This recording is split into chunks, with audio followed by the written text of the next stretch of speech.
warahmatullahi wabarakatuh. Perkenalkan, nama saya Anwar Ansori dari Prodi Pendidikan Ekonomi dengan NIM 187225013.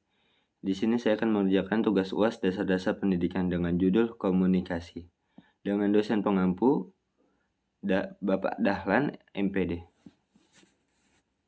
Baik, di sini ada kendala dalam komunikasi. Macam-macam kendala dalam komunikasi. 1. Kendala fisik.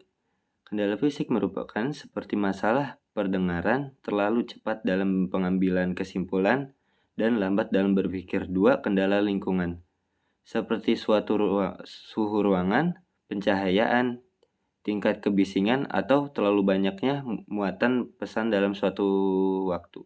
3. Kendala sikap, seperti beban pengaruh pengalaman yang berbeda-beda dengan pesan yang disampaikan. Egosentris, berpikir yang terpusat pada diri sendiri. 4. Asumsi-asumsi yang salah. Kadang kita berasumsi jika komunikasi yang efektif hanya merupakan tanggung jawab dari pembicaraan. Asumsi-asumsi tersebut merupakan asumsi yang salah karena komunikasi dibangun dan lebih menyenangkan apabila pembicara dan pendengar secara bergantian mengambil peran berbagai pemberi informasi dan penjawab yang berimbang. 5. Perbedaan sosial dan budaya. Perbedaan budaya merupakan salah satu kendala dalam membangun komunikasi, karena terkadang kata-kata yang dianggap biasa oleh suatu budaya bisa jadi dianggap bukan kata-kata yang biasa atau tabu oleh budaya yang lain. Dan di sini juga ada hal-hal yang mempengaruhi keefektifan komunikasi. Dalam keseharian manusia tak bisa lepas dari adanya proses pertukaran informasi atau pesan. Proses pertukaran informasi tersebut bisa kita kenal dengan komunikasi yang melibatkan satu individu atau kelompok dengan individu atau kelompok lainnya. Yang pasti dalam komunikasi ada yang berperan sebagai penyampaian pesan atau komunikator dan penerima pesan. Komunikasi dapat dilakukan dengan berbagai cara, misalnya salah satu bentuk komunikasi yang sering digunakan yaitu komunikasi verbal dengan menggambarkan bahasa lisan. Komunikasi tidak hanya melalui kata-kata, bahasa nonverbal yang berupa gerak isyarat atau gestur tubuh, body language, simbol-simbol kode, kontak mata, mimik atau ekspresi wajah juga menyampaikan maksud-maksud tersebut. Dan di sini ada elemen-elemen pendukung komunikasi yang efektif. Di sini ada credibility. Kredibilitas berkaitan erat dengan kepercayaan. Ya, seseorang komunikator yang baik harus memiliki kredibilitas agar pesan yang disampaikan dapat tersasar dengan baik. Beberapa hal yang berhubungan dengan kredibilitas, misalnya kualifikasi atau tingkat keahlian seseorang.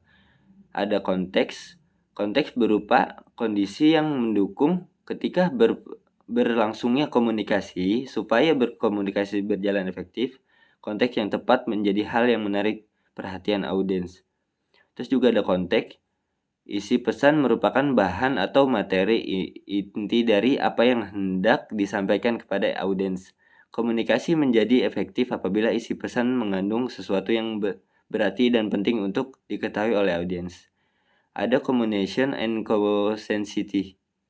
Agar komunikasi berhasil, maka pesan atau informasi perlu disampaikan secara berkeseimbangan atau kontinu. Misalnya, pesan pemerintah yang mengajukan masyarakat untuk menggunakan kendaraan umum dibandingkan kendaraan pribadi harus selalu disampaikan melalui berbagai media secara terus-menerus supaya pesan itu dapat tertanam dalam benak dan mempengaruhi perilaku masyarakat.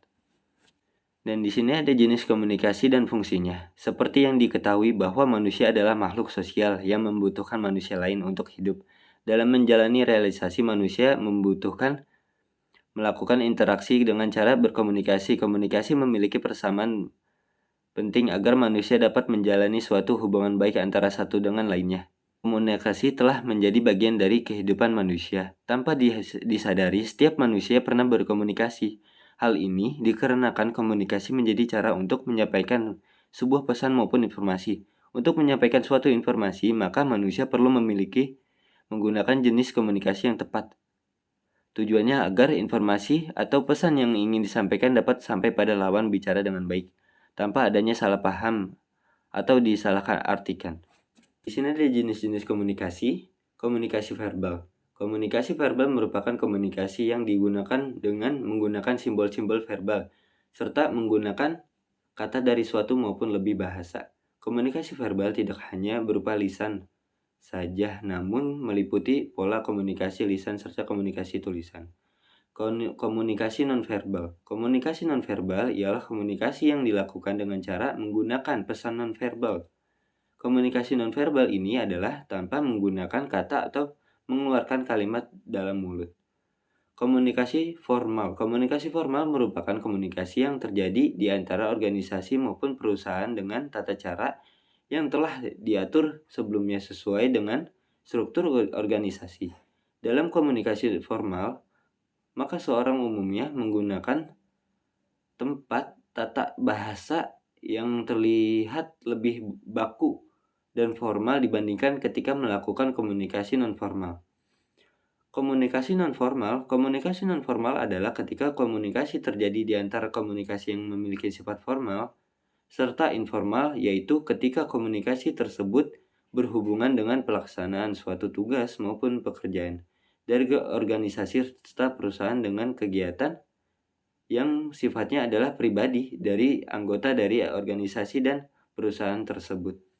Sekian presentasi dari saya, kurang lebihnya mohon maaf. Wassalamualaikum warahmatullahi wabarakatuh.